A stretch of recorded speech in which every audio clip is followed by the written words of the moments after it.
there, friends and sane persons. My name is Kyle, and thank you for joining me for another episode of Wednesday Whimsy. Wednesday Whimsy is, of course, a short show that I do every Wednesday evening where I talk about a board game, a top 10 list, some sort of a game-related topic, whatever happens to be on my mind. Well, today, I've talked about this game a lot on sort of other episodes, just in passing. But, this is one of the games that has defined my quarter, which, spoilers, it'll probably be, maybe it was on the countdown last time. I have to go back and check. Doesn't matter. Regardless, it's one of my favorite games of the year so far. I guess I'm kind of spoiling my final thoughts here, but this is a big game, a heavy game. It is Nucleum. So I'm going to tell you a little bit about Nucleum, just at a high level, and I'll tell you what I think. So what is it about? Well, Nucleum is a game. It's very much a dry, themeless Euro game, but the theme is that you're in kind of an alternate history, early 20th century East Germany, shortly after the discovery of uranium and sort of its ability to provide energy. And your goal is you're some sort of an energy magnet, and you are trying to build and power buildings all across East Germany. And then whoever does that the best will get points because that's what you're doing. So let me see if I can go here to, oops, that's not how we get to the pictures. Let's see if I can go to the pictures here. All right, here's a picture. So you have this board. We'll talk about how it works. And this board is really, so I'll tell you, this is a huge, huge board. But you can kind of see what's going on here. You've got on the sideboard, the game is ended in kind of an interesting way because there are 5 different end game triggers. When this stack is gone, when these stacks are gone, when a certain number, when these 3 stacks are gone, and then there's 2 more that you can't see here. That kind of, one is when a certain number of points is reached. It looks like no one's put it out. And then there's also technologies on your own individual board. Anyway, when a certain number of those have been reached, that's going to trigger the end of the game. The main board here is where you're going to be doing a lot of your work in the game. And you'll see that there are these rails that are being built out, and there are spots to build buildings, and then there are mines. This is a mine here, and then power plants. And ultimately, the kind of goal of the game is to build up a network connecting power plants to buildings, to uranium mines, so that you can then use the uranium, send it through over these tracks, over to the factory, to turn it into power, so you can send it back to power your plants. You get a whole pile of points by powering your various power plants, and also by making sure that there's in some sort of a unified connected network. And that's kind of what the main focus of the game. How does the game work, though? It's actually pretty simple. You'll have this player board here, and you have these little action sticks. And on your turn, you have really 2 main choices. Choice 1, you can take an action stick and slot it into the next available space, and then perform the actions that are listed on it. There are 5 kind of main actions of the game, and they're in some various combinations on these action sticks. If you do that, you can also complete a contract if you happen to have one. The other thing you can do is you can take your action stick out and place it literally on any empty space, with one small exception, but pretty much anywhere you want on the board on these train track spaces. And then you'll see that the action sticks have colors on them. And if the color matches the city that it touches or another action stick it touches, you get to perform the matching actions right away. If it doesn't match, then you don't perform the actions. And if it's open-ended, like this one here, you'll see if somebody were to put, in this instance, an action stick out as a railroad that matches the white and the purple, well, that would activate those as well. And you'd get your actions, and the previous players would get their actions. So you're deciding between placing an action stick on your board or turning it into a railroad track. Now, that's actually a significant choice for 2 big reasons. The first big reason is once you place your action stick out as a train track, you're never getting it back. I mean, it stays there for the rest of the game. There's no way to recall it. And so, you'll gradually find that your supply of these action sticks is dwindling, and you might, if you're not careful, put something out there that's really, one of your main you might hurt your ability to do certain actions for a period until you can reacquire or the right tokens. Now there is sort of a safety valve token, so you can never cut yourself out of something completely, but you'll be aware that that's a possibility. The other thing is there's this income track up here, and when you do an income turn, which we'll talk about in a moment, you're only going to score income. You're going to score wherever you are on the track, but only if you've already put an action stick above it. Meaning, if your money income track were all the way over here, but you had only placed 4 of these action sticks, you're getting far less on your income turn than you otherwise would. So it's really an interesting decision of whether you place the action stick for its action ability, and you get these back eventually, or if you put it out on the board forever, meaning that it's gone forever. So there's kind of an interesting balance there. The third thing you can do is you can do a reset turn, a recharge turn, where you're going to collect your income, and then you'll use these stars that you've collected and put yourself out on one of these on this track up here. And what that's going to do is tell you that you're going to be scoring for certain things and with certain multipliers, like, oh, well, there we are. Like, for example, if you were up here in this 4 times area, if on space number 10, you would score 4 points for each of your turbines that you had placed out at the end of the game. So you're kind of deciding on your scoring markers. And if you can't place one out, well, then you go down here into the penalty box. And in the penalty box, you lose 3 points, which is sad, but you get some resources, which can be happy, I guess. And that kind of prevents you from just spamming the income turn, that and the fact that you're limited in how much you'll actually get if you haven't placed, at least done some actions. Anyway, you're going to balance those 3 until one of the end game triggers is done, and then you're going to score everything. You'll score points during the game. You'll also score points for your powered buildings, and you have these contracts that you can collect and fulfill, and many of them will give you points. You also have an individual scoring mechanism through this technology thing over here that'll give you points for doing something. Lots of ways to get points. I will say, in this game, your scores are easily going to be between 100 and 250. So that also kind of shows that, a 3-point penalty isn't really going to kill the game for you. There's plenty of room to kind of come back. Anyway, that's really the game. You're sort of balancing those 3 choices every turn, and then of course doing the different actions. Now the different actions themselves are pretty easy and probably outside the scope of what we're going to talk about here, but we can talk briefly. This action here is how you take the power and power your buildings. This action here lets you place the buildings out on the board. There's a similar one which I can't, which is this one right here, this hammer looking thing that lets you place these sort of more infrastructure buildings out. There's another action that lets you take contracts, and that's this one here with the pen. There's some small bonuses that let you get a resource or 2 or move up a track. And there's another one that lets you take these new action sticks so that you can kind of replenish your supply as you go along.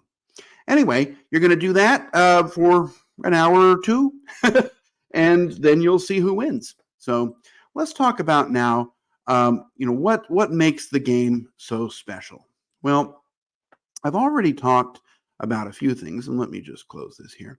One thing that's really special about the game is that really interesting tension between, I have this limited number of these actions, do I want to place them out on the board? And I'll mention you have to do that at times, right? Because that's how you're going to expand your network. And if you wait too long, you'll find that the spots that you wanted to go to are all taken.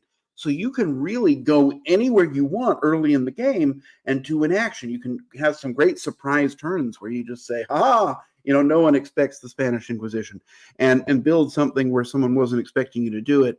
But you're doing it at the cost of an action. So there's a very real cost to putting the things out there, but it's almost always a better idea to put the things out there because you're improving your board state, but then you don't have the action sticks and then you don't get as much income. It's a really interesting tension that's not like anything else I've seen. I enjoy just the way that the game all comes together.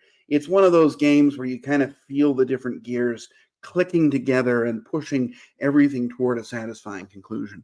I love the fact that there's a bunch of different endgame conditions, so you never quite know when it's going to end or who's going to trigger that, but the game does sort of push you forward toward a natural conclusion. All the things you want to do in the game are things that will ultimately reach its end. I like how clean the rule set is. This is not an easy game by any means. There's a lot going on, a lot to process, but it's a game that really, if you're wondering, can I do this cool thing? The answer in this game is usually yes. The contract fulfillment, that can be satisfying, but a lot of games have that. I enjoy that there are so you have I showed it on the picture there. Let me go back to it. You have what's called your experiment, and that's sort of your own kind of player board. The sort of main player board is always the same for everybody, but this sideboard is going to be different, and that's going to have your own different technologies. And there's some overlaps from character to character, but not all of them. Maybe one of them you can break the rule where you can complete a contract on a turn when you place out a track, which might seem like a minor thing, but it can be major because sometimes you really want to do all of it, and as the game's running toward its end, you don't have time.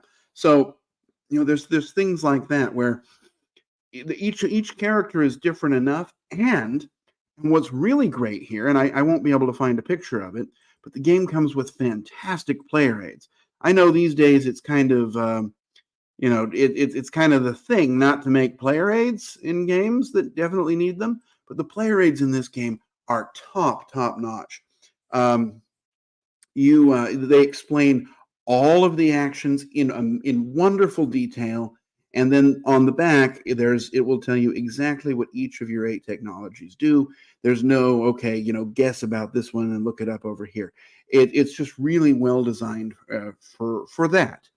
So those are some things that are really special about it. I also just really think this game is a lot of fun, and that ranks really high when I'm talking about games that I like. So there's really a lot to enjoy here. So where's the but? Well, the biggest but on this game, you can kind of see from this picture here, it's really kind of an ugly game. The board it's very functional. You never wonder, is this in this area or this area? But, it really is just some blobs of color. And I don't know. I wish it looked better. The front cover artwork looks pretty cool, but that's kind of the only artwork in the game. Everything else is just icons and iconography, which is very clear, by the way. You're never going to wonder what something means. It's always very apparent. But while it's functional, this game won't win any beauty contests. Another thing, this game's quite long. You're looking at an hour for 2 players who know what they're doing, and then it's going to go up from there. Now, I will say it's on the special side, it's 2.5 hours where I'm not bored. I mean, I don't even notice the clock. I am engaged and involved every single turn. Sometimes you'll have actions on other people's turns, which is great too. You've got to plan a couple of turns ahead. There's a lot to focus on, so you won't be bored as long as someone's not dithering.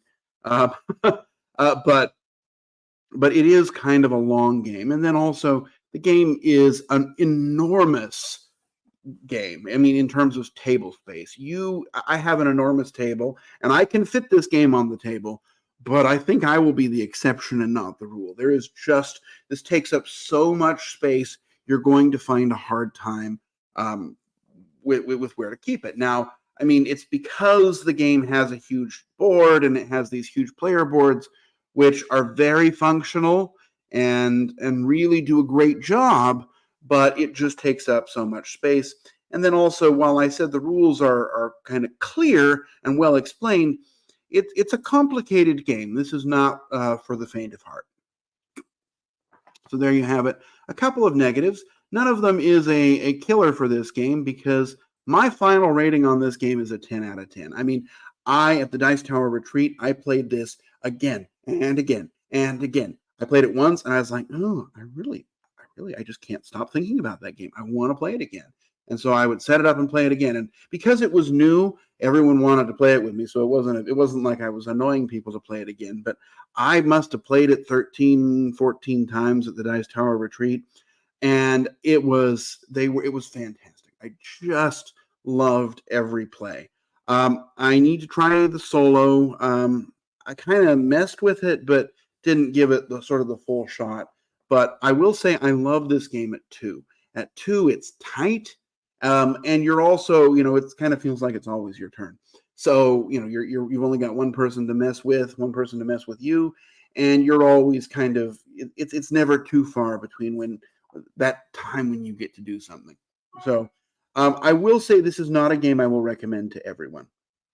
If you are not in favor of heavy games or kind of mean, right? I mean, it's not a directly confrontational game, but there is a lot of interaction as people are going to be taking things that you want, going spaces where you want to go, sometimes intentionally and sometimes just because they need to go there. You can start, because you can kind of show up anywhere, there's definitely the possibility to jump in and surprise someone and take something they were hoping for. So, I mean, there is that. And I won't recommend it to people who really, if you're not, I compare this game mostly to Barrage. And, this game is by some of my favorite designers, by Luciani and Turzi. And Barrage, I think, had Luciani in it. I guess I could check that. And it has some Barrage-like feelings, although it's not as mean as Barrage is. But if you're not, it was a Luciani game. If you're not in favor of a very big, heavy game that's going to require a lot out of you, then this one definitely is not for you. But if you are looking for something, if you like games like, I don't know, this is nothing like these games, but if you like, Through the Ages or Great Western Trail, or, games where if you are able to invest a lot and try different things and really jump in and explore and play with the game, it can be really rewarding. This is going to be an absolute hit for you. One of my favorite games of the year, I guess I'm pre-spoiling my end of the year results, but a game I would recommend cautiously to lots of people. Just make sure you try it before you buy it. It's another thing, it barely fits in the box. So be aware of that. I did order an insert from Etsy that makes it much nicer. But just be aware. It's got some issues, but if you can overlook those issues, this is going to be mega, mega satisfying. So there you go. 10 out of 10 for me. Can't get much better than that. And with that, I'm going to, I guess I'll bring this one to a close. I've enjoyed talking to you about a fantastic game. I hope you've enjoyed listening to it. I hope you'll be able to try this game out and enjoy it as much as I have. And even if not, hey, thanks for joining anyway. But until next time, I'm going to wish you safe travels and courage when you need it. And I'll see you again another time on another episode of Wednesday Whimsy. Bye-bye.